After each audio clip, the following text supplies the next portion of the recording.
بہار سے عبدالحمید مفتی صاحب قبلہ کی بارگاہ میں عرض کرتے ہیں، السلام علیکم ورحمۃ اللہ وبرکاتہ۔ اکثر میلاد کی محفل یا بڑی کانفرنس میں شریک لوگوں کو اسٹیج پر کھاتے پیتے دیکھا جاتا ہے۔ کیا ایسا کرنا جائز ہے یا کوئی مخصوص چیز ہے جس کا کھانے پینے کی شکل میں میلاد کی محفل میں خاص کر اسٹیج پر جائز ہو؟ وعلیکم السلام ورحمۃ اللہ وبرکاتہ۔ اکثر اسٹیج پر کھاتے پیتے دیکھا جاتا ہے، یہ نہ جانے کہاں کے اسٹیج کی بات ہے۔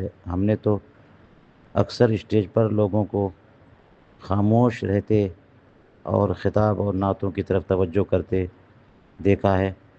لوگ گھنٹوں گھنٹوں بیٹھتے ہیں اور خاموشی سے بیٹھے رہتے ہیں۔ ہاں یہ ہے کہ چونکہ اسٹیج والوں کو، ان میں سے بعض لوگوں کو 4 4 گھنٹے 5 5 گھنٹے بیٹھنا ہوتا ہے، اس دوران پیاس لگ سکتی ہے، چائے کی ضرورت پیش آ سکتی ہے، تو پھر جو ہے چائے اور پانی اس طرح کی چیزیں استعمال کر لینا، لے لینا، اس میں کوئی بے ادبی بھی نہیں ہے۔ کوئی بھی ایسی چیز کھا لینا، پی لینا جس میں محفل کے آداب کی خلاف ورزی نہ ہو، جو کہ عرفاً خلاف ورزی ہوتی ہے نہیں ہوتی ہے، یہ بات ہر بندہ صاحب عقل سمجھ سکتا ہے کہ جب محفل جاری ہے تو کوئی پانی پی لے، اس سے بے ادبی نہیں ہوتی۔ اگر کوئی خطیب ابھی تقریر کر کے اترے اور 1 گھنٹہ تقریر کی تو ان کو ضرورت پیش آتی ہے کہ گرم گرم چائے مل جائے، وہ چائے پی لیں، تو یہ ان کی طرف سے بے ادبی نہیں ہے۔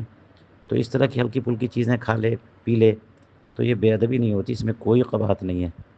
اور ہم نے کبھی نہیں دیکھا کہ جناب اسٹیج پر جلسہ چل رہا ہو اور گوشت روٹی چل رہی ہو، دسترخوان بچھا ہو۔